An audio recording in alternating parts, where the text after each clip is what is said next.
नमस्कार, राम राम, आदाब, सत श्री अकाल। आज हम आपको मिलाने जा रहे हैं आयुर्वेद के एक बहुत ही इम्पॉर्टेंट औषधीय पौधे से, जिसका प्रयोग हमारे बुजुर्ग सदियों से आयुर्वेद में करते आ रहे हैं।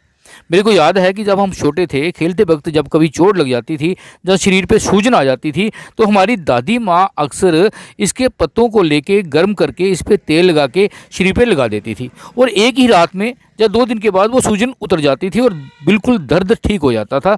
तो हम सोचा करते थे कि ये पपीते के पत्ते हैं, ये कितने कारागर हैं और इनसे दर्द दूर हो जाती है। लेकिन जैसे जैसे एज बढ़ी, जैसे आयुर्वेद स्टडी किया, पता चला ये पपीता नहीं है, ये तो आयुर्वेद का एक बहुत ही इम्पॉर्टेंट औषधीय पौधा है। इस पौधे का साइंटिफिक नेम है राइसिन कॉमनिस, क्योंकि इसमें राइसिन नाम का एक टॉक्सिक केमिकल पाया जाता है। इसको अंग्रेजी में कैस्टर ऑयल प्लांट बोलते हैं। कैस्टर ऑयल तो आपने सुना होगा, तो कैस्टर ऑयल प्लांट इसका नाम है। हिंदी में इसको अरंड या अंडी बोलते हैं। अरंड तेल भी आपने सुना होगा, अरंड का तेल, ये वही अरंड, इसके बीजों से तेल निकाला जाता है और उसको अरंड का तेल या कैस्टर ऑयल बोला जाता है। मराठी में इसको अरंडी बोलते हैं, अरबी या फारसी में इसको वेद अंजीर बोलते हैं।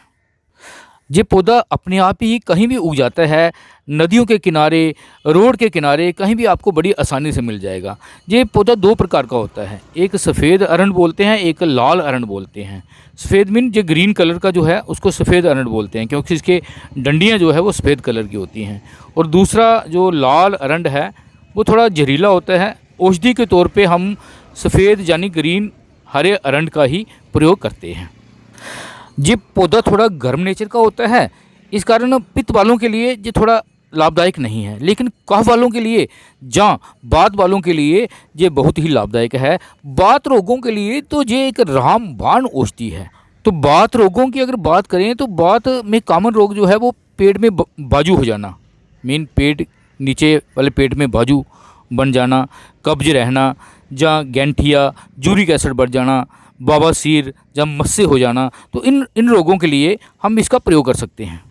अगर नीचे वाले पेट में बाजू बनी रहती है, बाजू ज़्यादा रहती है बात के कारण, तो इसके बीजों को, जो हरा अरंड है, इसके थोड़े से बीजों को लेके गाय के दूध में इसको पका सकते हैं, और इसको चीनी वगैरह डाल के अगर 10-15 दिन आप खाते हैं तो आपकी जो बात है बिल्कुल बैलेंस हो जाएगा, पेट की बाजू जो है वो ख़त्म हो जाएगी। अगर कब्ज़ रहता है तो रात को सोते समय इसके अरंड तेल को, जिसको कैस्टर ऑयल बोलते हैं, कैस्टर ऑयल को 5 से 10 मिलीग्राम ये दूध में डालें, गर्म दूध में या कोसे दूध में, और इसको रात को सोते समय ले लें, तो सुबह आसानी से आपका पेट साफ हो जाएगा। कब्ज़ की प्रॉब्लम जो है कुछ ही दिनों में ये खत्म हो जाएगी। ये एक आजमाया हुआ नुस्खा है। अगर बवासीर के मस्से बने हुए हैं तो उन मस्सों पे अरंड का तेल, मीन कुवार गंदल, जिसे हम द्रुत कुमारी बोलते हैं, उसका रस मिलाकर अगर लगाते हैं तो मस्सों से होने वाली जलन जो है काफ़ी शांत हो जाती है। अगर आपका यूरिक एसिड बढ़ा हुआ है, अगर गैंठिया रोग बन रहे हैं, उसमें भी आप अरंड यानी कैस्टर ऑयल का प्रयोग दूध के साथ कर सकते हैं। रात को सोते समय अगर 10 से 5-10 मिलीलीटर अरंड तेल जो है दूध में मिलाकर लिए जाए तो कुछ ही दिनों में ये यूरिक एसिड को कम करना शुरू कर देता है। जहाँ इसको पत्तों को गर्म करके आप जोड़ों पे बांध सकते हो, जिससे हर प्रकार के जोड़ों का पेन जो है कुछ ही दिनों में ठीक होना शुरू हो जाता है। जहाँ इसके पत्तों से रस निकालकर इस रस को सरसों के तेल और तिल के तेल में मिक्स कर पकाकर रख लें, और वो तेल जो अगर उसकी मालिश आप करते हैं तो कुछ ही दिनों में जो आपको बात के कारण होने वाली पीड़ा है, जोड़ों का दर्द है, वो ठीक होना शुरू हो जाता है। छोटे बच्चों को कई बार पेट में छोटे छोटे कीड़े हो जाते हैं और उनको लैटरिन करते बहुत प्रॉब्लम होती है। तो अगर अरंड के पत्तों का रस जो है 2-3 बूंद उनके गुद्दा पे रोज़ लगा दिया जाए थोड़े दिन, तो वो उनके जो कीड़े हैं वो मर जाते हैं। कई बार औरतों को मासिक धर्म जो है वो ठीक से नहीं आता है, तो इसके पत्तों को, अरंड के पत्तों को गर्म करके नाभि के आसपास वाले एरिया में अगर बांध देते हैं तो मासिक धर्म की पीड़ा जो है वो कम हो जाती है और मासिक धर्म ठीक हो जाता है। कई बार गर्भवती महिलाओं में शुरू में ही कमला रोग यानी जॉन्डिस हो जाता है, तो इसके पत्तों का रस 10 ग्राम रस कुछ दिन 5-7 दिन सुबह शाम देने से वो गठिया रोग भी ठीक हो जाता है। या किसी स्त्री के अगर दूध आना बंद हो जाए या गांठें पड़ जाती हैं सतनों पे, तो इसके पत्तों को अगर इसका लेप पत्तों को उबाल कर उसकी पेस्ट बनाकर अगर लेप किया जाए तो ये गांठें ठीक हो जाती हैं। या इसके तेल की अरंड के तेल की मालिश भी कर सकते हैं। कई बार वो मरीज़ जो बड़ी देर बेड पे रहते हैं उनको बेड सोर्स हो जाते हैं, मीन जख्म हो जाते हैं, उन जख्मों को भरने के लिए अरंड का तेल बहुत ही लाभकारी है। फिंसी फोड़ों आदि को भरने के लिए भी ये तेल लाभदायक है।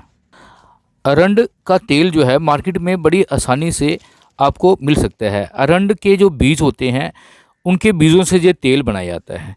अगर आप एक्सटर्नल यूज़ के लिए अगर तेल बनाना चाहते हैं तो उसको आप इसके अरंड के पत्ते लेके अरंड के बीज लेके इनका रस निकाल सकते हैं। मिक्सी में इनको ग्राइंड करके पानी डाल के इनका रस निकाल सकते हैं और इनको सरसों का तेल डाल के और थोड़ा सा तिल का तेल डाल के इसको पका सकते हैं।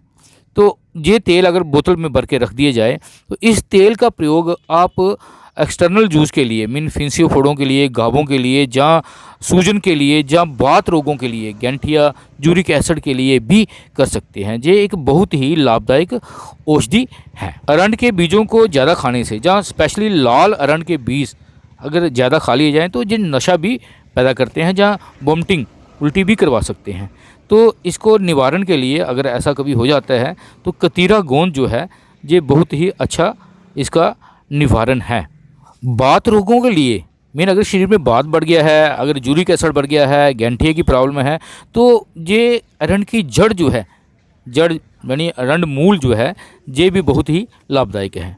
अरंड मूल और सौंठ दोनों को मिला के इसका काढ़ा बना सकते हैं। काढ़ा बनाकर सेवन करने से कुछ ही दिनों में ये बात रोग जो है वो शरीर से कम होना शुरू हो जाता है। तो कैसी लगी आज की वीडियो? लाइक, शेयर और चैनल को सब्सक्राइब जरूर करें और ऐसे ही और वीडियो देखने के लिए हमारे साथ बने रहें। जय हिंद, जय भारत।